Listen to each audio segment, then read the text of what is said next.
It's Christine Wilson and Saphira Galoob, and you'll thank us later. Tune in every week and hang out with us because we're a lot of fun. And no topics off the record, we decided. We are open to talking about everything together with a bit of a sense of humor, a lot of self-forgiveness, a lot of grace, and always being wiser on the other end. Bring it on, girls and boys. You know what? You'll thank me later that I'm telling you about this. You'll thank me. They're going to hate us, Saphira. It's going to be nuts. Good morning. I've got my extra deep throaty voice today because I have a bit of a cold. So, Saphira, I think you and I are going to be like the sexiest women on podcasting today with our deep voices. Perhaps we should change this episode to be called They Give Good Voice. Very, very sexy times with Saphira and Christine. And the topic is about parenting. So we just went, unsexy. Well, you know what's fun is that like I've been talking to Courtney and Nicole all the time about like when you're a mom and someday when you guys are moms, I hope that you'll ask me my advice. And then I'm like, wait, I can just give the advice now and they can take it or leave it when they need it. But assuming they're both going to have children and not to make assumptions about anybody's life, but if you choose to, I would love to give you things I wish I had learned. So these are things that like, I have a couple things that I wish I had known. I think Saphira has a bunch of ideas and things that she did do as a parent that worked out really well. Saphira, you also got thrown into motherhood like so young with the first round of kids that like, by the time you had Luca, you were probably like, damn, nothing's going to shock me now, right? Well, it is true that I married my husband and 2 children. That's what I say. I married a group of 3. And those 2 were 8 and 10 at the time, and they had very different opinions on what my role should have been relative to what I was expecting my role to be. But I will say that when the girl, there was a boy and a girl, and the girl was the younger, when she got into trouble, I was the one she came to, and I was the one who spent all the money. So I guess I did do some things right because I did step up when things were really bad. Yeah. And she trusted you. So you clearly had a parental role in her life and she created a relationship with you for sure. So I thought I would title this like 5 things I wish I'd known when I first became a parent, but I don't even know if I have 5 things, but maybe between the 2 of us, we will. But let's start it off on a positive note, Saphira. Something that you did that you're like, yeah, this really worked as a parent that you'd like others to know. The wish I did, I was going to say, can I change the topic of the podcast to 5 things that I'm glad I did that other people didn't do? Yes. And I see approaching our earlier years differently. I'm sure I definitely were things I wish I would have done. But, I think the thing that I was really, really glad I did is something I call Your Child, Your Decision. So I didn't ever read a parenting book. I never went to a birth prep class. Every mother who I had contact with was like abhorrent that my child did everything on demand, slept, ate. We were co-sleepers. My child slept with me until he was, 11 years old. People always thought he was going to be such a, totally messed with him. He's the most independent, capable kid. This kid is going to look at his colleges by himself in Europe before he graduates college. And he's going to 3 countries. So do not give me, if your child co-sleeps with you, you do not develop a independent child. That is bullshit.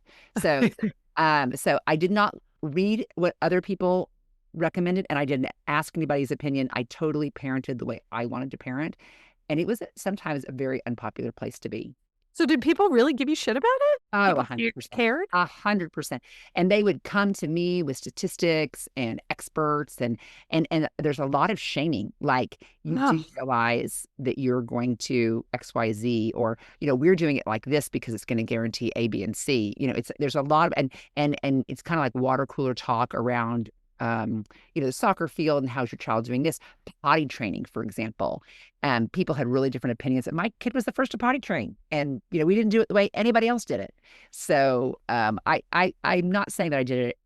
I was by far not even close to being perfect, but there were ways forward that I really felt confident to be intuitive about my parenting that worked for me authentically, that I think manifested in the child that is growing into a young man, but also the relationship I have with that child. You know, what's so funny is I'm listening to this and I'm like, I basically with my first child was the opposite of that. I was, and that's one of the things that where I came from this is I wish I would have done differently. I mean, I was like in every mom listserv there was. I joined the Mothers of North Arlington. Not only did I join, but I became the president. I bought every mom book there was. I was in lots of mommy groups. And so we would sit and play with our kids and talk about what we were doing and how we were doing it. And I would think about how I could do it the best I could possibly do it using all the information that they gave me. And I think that like it took a long time to realize, number one, my kid didn't have to do every freaking activity under the sun. And two, they didn't have to be an Olympic star in their one main chosen sport. And it was crazy because I had these parents that I was around that like, they had their kid playing the violin every day, or they had them swimming every morning, or they had them doing whatever. And I was like, with my kids, I finally got to the point where I was like, okay, you're sick of baseball? Fine, drop it. Try another thing. Oh, you don't like that? Fine, let's try something else. So it took a while for me to be okay with that. Like, I've let my children try different things and be good at different things at different times. And also that I did not have to schedule them to like within an inch of their lives with activities. That downtime is okay.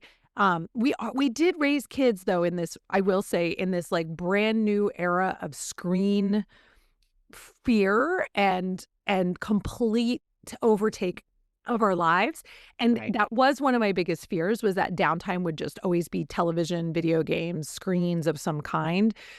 So I did work really hard to try to create alternative activities that weren't just screens, because I do think there's plenty of data coming out that shows that too much screen time is not great. And I think I'm thoroughly addicted myself. So, you know, that was one of my challenges at the time, was to keep them busy enough that they didn't just plop down in front of a TV, but not so busy that they like couldn't just explore fun things they wanted to explore for themselves.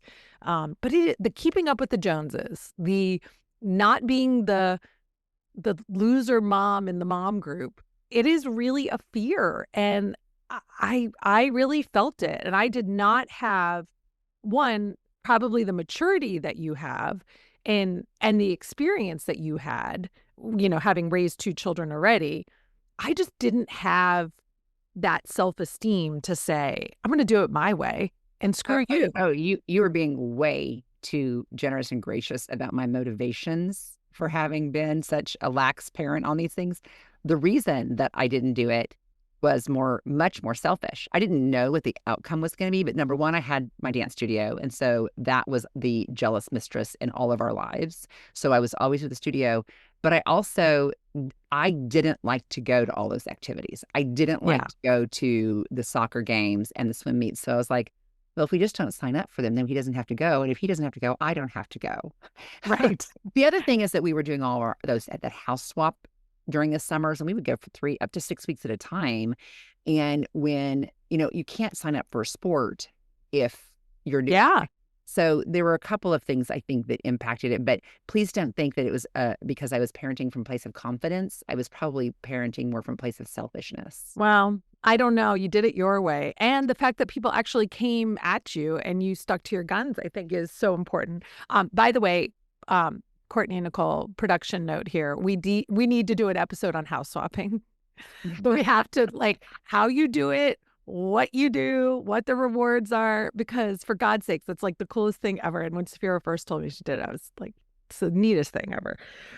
Never mind the fact that you gave Luca all those international experiences. Like, of course he's going to school in Europe. Of course he's not afraid to travel the world. I will tell you though, I will say for folks listening who think that I had some sort of like crystal ball, I remember when we put him in school in Spain in the 7th grade, he was livid with me to go. He was livid with me the entire time he was there. And he was livid with me for about 3 or 4 years later. I literally thought that I had breached my entire relationship with my son forever. And so I thought I'd made a huge mistake. Yeah. So don't think that, we're making these decisions thinking that everybody's going to land on their feet and it's all going to be hunky dory. If you were to interview Luca, he would tell you, like, I was his least favorite person in the world. It was COVID time. You were doing Well, he was not. We went before that. We went because I always thought that seventh grade was such a terrible age and it such a terrible is. grade. You're not in sixth grade. You're not in eighth grade. You're 14 years old. Like everybody's children are terrible. Girls are terrible. Boys are terrible. The maturity's, like the. So I thought if there's any time I'm going to bring him out of the States, it's going to be in that seventh grade year. So we moved. And the other thing is just to kind of let folks know how I had always told him that we were going to go abroad his seventh grade year, but we didn't really have our shit together. And then we finally got our shit together. We had bought a house and we decided to rent. We bought a house like in July. We decided to start the renovation in September, at least start the process. And so it was like August the 10th. And I said, oh, by the way, we're moving to Europe in a week and you're going to school. And he goes, where am I going to school? I said, I don't know. So we flew to Palma. We got an Airbnb. I did not know where he was going to school. I found a school like a week before school started. He did not know where he was going to school. And he like landed like he had no idea. And I do think that taught him that you can still be sane, even though things are super unpredictable. We Yeah. are planners, but like he's learned to just adapt, adapt, adapt. And Darwin says it is not survival of the fittest, it is survival of the person or the thing that can adapt. So I was It's raising an huge. adaptive child. Yeah, mine are not adaptive. Oof. I don't know. I think you have, I actually don't know both of your children as well as I know one versus the other, but Yeah. I do think you've got one that I think is probably more adaptive than we may be appreciating. Yeah, potentially. I think he'd be pretty pissed with me too. But I think what Luca got out of it in the long run was well worth it. Yeah. Um, well, so one of the things one of my favorite stories, I might have even told this on the podcast, but it was the day that Ronan was 3 months old. And I was crying hysterically because I thought, I will never survive another 3 months like these last 3 months. I am so tired. I am so strung out. Plus, we're going to layer going back to work in that. And I was like sobbing. And then on his 6 month birthday, I was like, oh my God, that wasn't so bad. And the reason was every single thing, especially when they're really little, is temporary.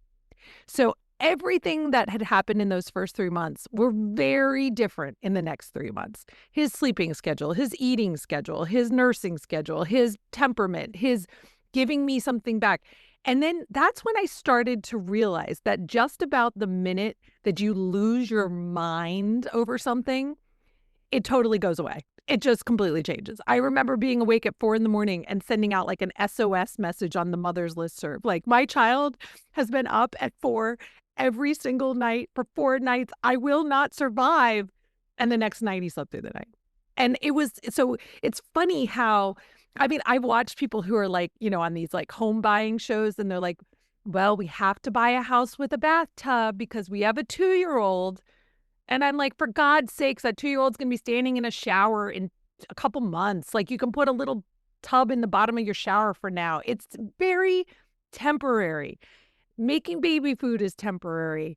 Naps are temporary. And all of it, and as they say, the days are long and the years are short. So yes, when you're living in a 3-month concise period of time that's so exhausting, it feels like that's forever. But when your child is turning 17, you're like, oh my God, that was a blip. That was a total blip. Like, that was barely any part of my life at all. Christine, actually, you mentioned this whole thing about it has to have a bathtub, it has to have a nursery, has to be there. That's the other thing, is that what you think you need less. And of that, Yes. less and you less. Your child needs a diaper and a snuggie and like Yes. this like you think about what people accumulate for their children, like it is absolutely, I mean, I know that it's fun. And I had a beautiful nursery that my child slept in for 2 nights. And then it was never used ever again, ever, Yeah. not ever again. But all of this kind of perspective that you need all this stuff, you just don't need it. You just You don't need it. don't. Well, and then the problem is you have this mass purge of it all. Like you're desperate to get rid of it. You're like, please, could you take my 47th bouncy chair? And you're begging other moms to take it because you just realized your house is like coming in with stuff of babies that you haven't used. And God knows, no one should ever buy someone newborn size clothing for a baby shower, a baby gift, because you need like 3 newborn size, unless your baby's premature. That's a different story. But if your baby is born full size, you're going to wear newborn clothes for 2 weeks. Yeah. And I look at these closets. I had the things with the tags still on them. Or, even better yet, I had washed them all in Drift. So they were ready. So I couldn't return them. And my kid was 17 pounds at 2 months, which is an abnormal, but like still, he was wearing 6-month and 8-month and 9-month clothes when he was 2 months old. So those clothes just were washed and wasted. Thank God I had another boy and my sister had a boy, because it then became a little bit less of a waste. But the tubs and tubs and tubs of clothes. Yeah. Oh my God. If I could have that money back right now, you guys, we'd have the most kick-ass party. Thousands of dollars. We'd be drinking martinis and eating caviar with that money. Actually, the best advice I can get is find somebody who has a baby who's like 6 months older, and find somebody who's got a baby who's like 6 months younger, and just rotate. Yeah. And you can buy the like couple of really cute outfits that are like my kid's going to be so stylish when I go to this party or whatever. But the bulk of your days, they're wearing these onesies that they shit and barf on, that you're just literally trying to find the one that's the easiest to get on and off when you're half asleep. You don't care what it has on it, and it's going to have yellow stains everywhere anyway. Yeah. So the things are temporary. And guess what? I'm still trying to remind myself of that with teenagers, that this, like when they hate you and when they're sullen and they don't talk to you, this is also temporary. This will go away. It's all going to be okay. So the temporary thing, it's hard, but you got to learn how to not overreact to something that's going to change. Let's see, what else? Oh, I've got several. Okay, go. Okay. So from inception, I was unapologetic about my self-care. So children, I think the first technique they learn is manipulation. Yeah. It's it's amazing to me how babies know how to manipulate their parents on getting what they want. And people who have like young girls, particularly, I don't know, they were built with an extra manipulative gene, and manipulation and guilt, they share a wall. And so they can really say, Mommy, you're going to go out and leave me? Like, that is so 100%. Like, they know just what to say. And they go, yep, I've got a massage. I've got yoga. I'm going with friends. And, I watched friends say, oh, my son would be so sad if I spent the night out, or my children would be so upset if I went on vacation without them. And I would say to the mother, well, what do you need? Oh, I need to go on vacation without my children. And watching the parent kind of play into that manipulation is a tautology of emotional dependence, but it also doesn't model for your children that you put yourself first. So I was always really unapologetic. And I'm telling you, I have a friend now, I won't do a shout out, but I wanted her to come to Spain. And she was like, I can't go because my daughter and son will be mad if I go first. And I was like, who the fuck cares? Yeah. Aren't you the mother? Come on, sis, let's go. So I'm just amazed by the power that we give our children, that places their needs above. I mean, of course, you want to make sure your child is clothed and warmed and safe and so forth. But when it comes to your own emotional health, if you're not in a good place, they're not in a good place. So I am huge about self-care. Yeah. Huge lesson. And I think with my first, I didn't learn that, because it was like I had to be everything all the time. And so everything was a sacrifice for taking care of him. Whereas with the second, I was like, he's going to be fine. He's going to survive. He's going to be great. And also, I think one of the things that I wish I had known was, don't undermine the other parent. I think going into most situations, there's going to be one parent who maybe has more knowledge about babies, changing diapers, all of that. Maybe they cared more for children in their own lives. They had younger siblings or something, or maybe they read more books, or maybe they just naturally are more of a caregiver. And I think that can be the mom or the dad. Sometimes it depends. Oftentimes, I think it is the female role in that relationship. But I think one of the things there is when you undermine the other parent, all you do is set them up to give up and to say, fine, it's all yours. And that then creates a situation where you can't do self-care, you can't get time for yourself, and you also prohibit the bond from the child with the other parent because you've basically created a separation and told them that they're not able to do it. So I think not undermining the other parent, because you will see that. I mean, let's be honest, who do my kids call even when I'm in another state or another country? They call me first. I am like the default authority and the default person to go to for everything. I don't think that would have been as strong as it is if I hadn't undermined Oj earlier on and let him be a stronger person in decision making, authority, care of the kids. So I created that monster for myself. And I think it's something that a lot of women, because we are brought up babysitting and taking care of babies and all that, I think it happens. And guess what? It's your own trap. Yep. Don't set that Well, and trap. parents, the other thing is that the one parent, one spouse, inevitably parents, even though you have similar parenting values, the day-to-day parenting is different. Mm-hmm. How much food do they put on the table? And I've seen I will tell you, I have seen and I'll use the men, women, but I've seen like men completely like shamed by their spouses on how they parent the child, and that's like never doing it right, never doing it good enough, never doing it my way. Like that is a recipe for disaster for the marriage. It's a recipe for disaster for the child's relationship with the parent. So and especially when you have high achiever mothers who Mm-hmm. are accustomed to being a bit, everything has to be just so in their life, and then they have a kid, so everything has to be just so. I have to tell you, my favorite thing always was to see a parent who had like basically everything perfect in their lives, and they did everything perfect, and their kids were fucking nightmares. They couldn't hold it together. They couldn't keep it together. You never wanted them on play dates. And there was a real correlation between really tightly wound moms, Yeah. kids. I mean, because kids are so intuitive. Uh, Yeah. yeah, when the kid gets upset, the mom gets upset. Like it was just always like, and I was like, Yeah. uh, Yeah.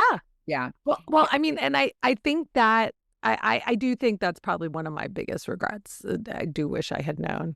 Um, I have one other thing. I think one of the things is using what you have available to you as a resource. I think is important because learning it all so here's the tricky part. You don't want to just copy what everybody else is doing because you feel like you have to meet a standard.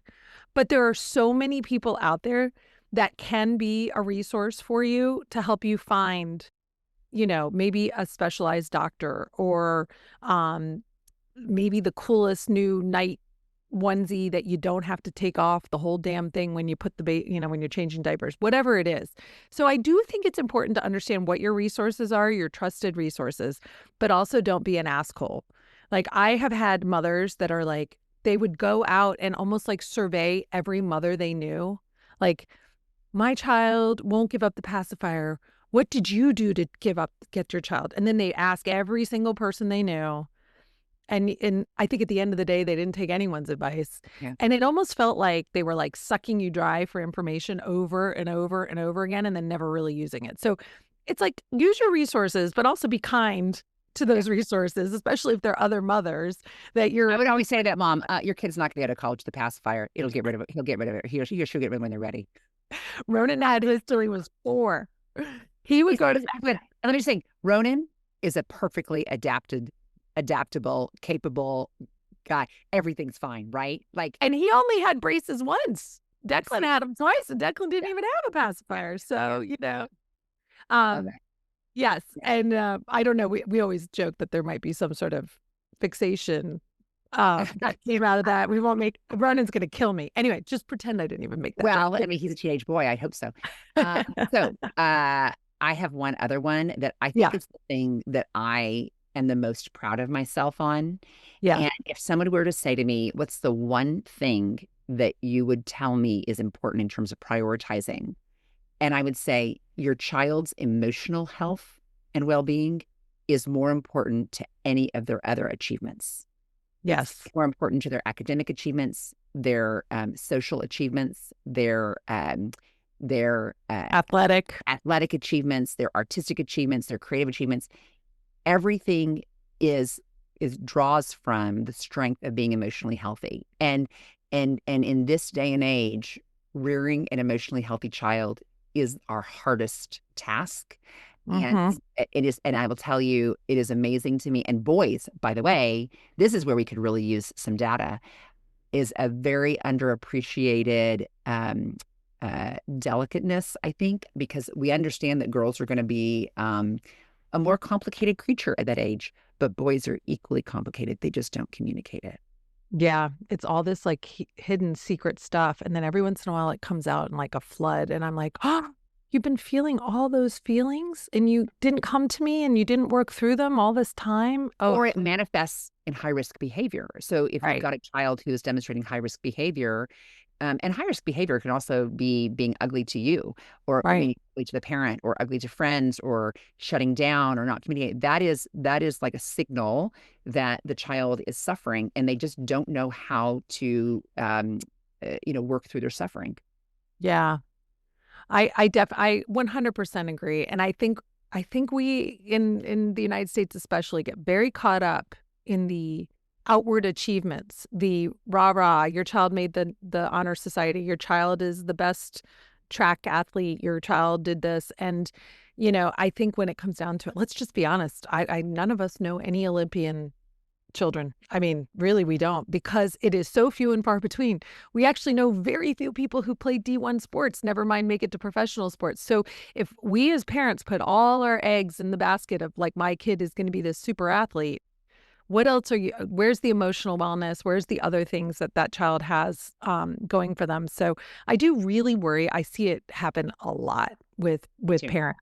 Me And too. And I'll it's a big say, thing. well, and we're going to be talking about this next, is that we as a society are in a mental health crisis. So if Yeah. the parents themselves are in a mental health crisis, how can you parent a child who is trying to grow up in a mental health crisis? So, it's just I don't have a lot of the answers on this specific discussion, but I do know that when a parent ignores that or signals to their child that other aspects of their life are more important than their emotional health, it really can tee you up for a very confused child and a recipe for disaster. Absolutely. All right, Courtney and Nicole, you now know you will not be getting newborn onesies for me if you choose to have children at your baby showers.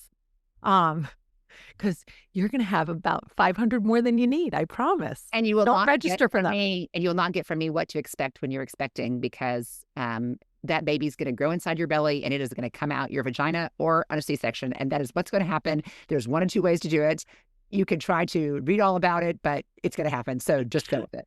That's true, it just happens. It's amazing. All right. Well, thanks so much. We appreciate it, and we know you'll thank us later.